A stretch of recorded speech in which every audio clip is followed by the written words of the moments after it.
Welcome to Educon. In this chapter, we'll learn about animal kingdom. When you look around, you will observe different animals with different structures and forms.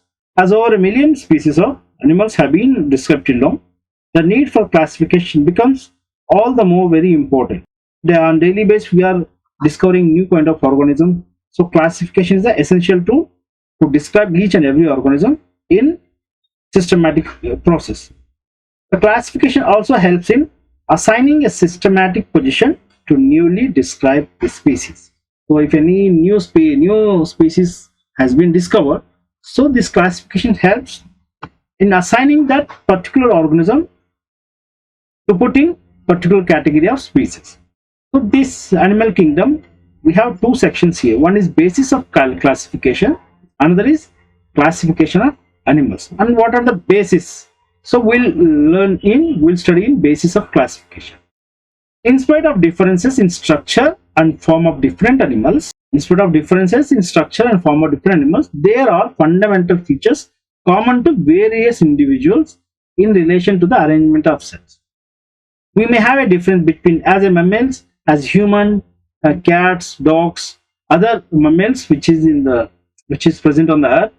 They have a difference in the form of structure and form, but the fundamental features are common in various individuals, like arrangement of cells, body symmetry, nature of coelom, patterns of digestive, circulatory or reproductive system. These features are used as a basis of animal classification, and some of them are discussed here. So say, listen to here, we need to observe this particular sentence. What are the features used as a basis of animal classification? So we have all these which I just read about, like arrangement of cells, body symmetry, nature of coelom, patterns of digestive, circulatory or reproductive system.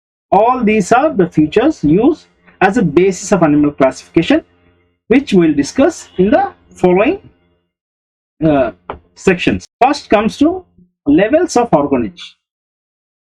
Though all members of Animalia are multicellular, all of them do not exhibit the same pattern of organization of cells.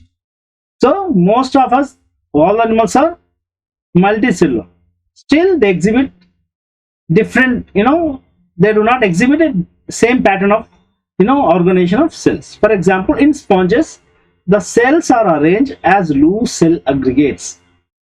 That is, they exhibit cellular level of organization. Some division of labor activities occur among the cells.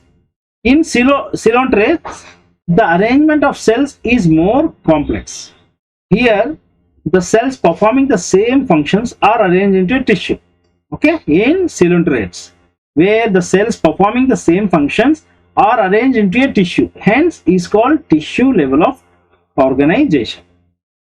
A still higher level of organization, that is organ level, like humans have, is exhibited by members of Platyhelminthes and other higher phyla, where tissues are grouped together to form organs, each specialized for a particular function.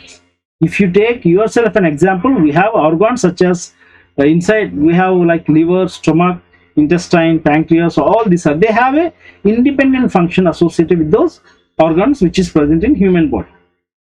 So this is called organ level of organization. In animals like annelids, arthropods, mollusks, echinoderms and chordates, organs have associated to form functional system.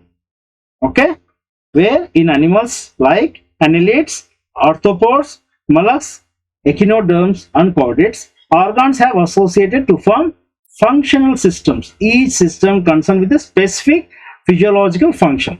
Like heart, it is having its own independent function, like kidneys, like all different organs, they have a different function. This pattern is called organ system level of organization.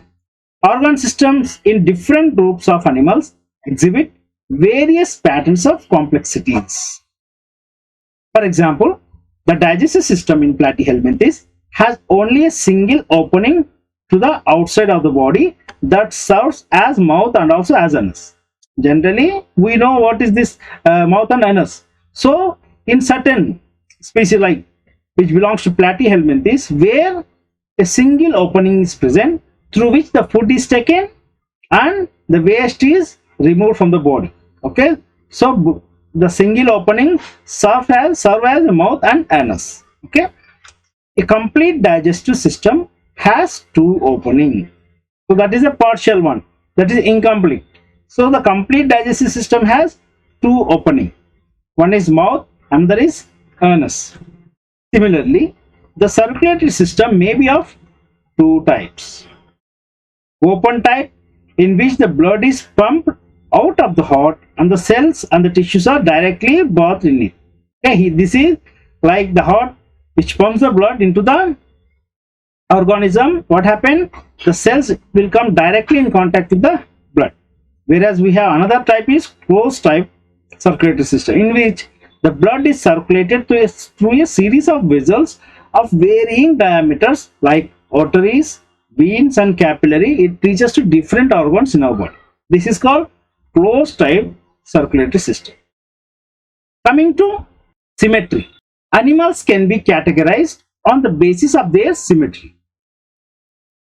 Sponges are mostly asymmetrical. That is, any plane that passes through the center will not divide them into equal halves. For example, in the following picture, we are seeing a crab. Here, if you make a straight line in the center of the organism, it will create two halves.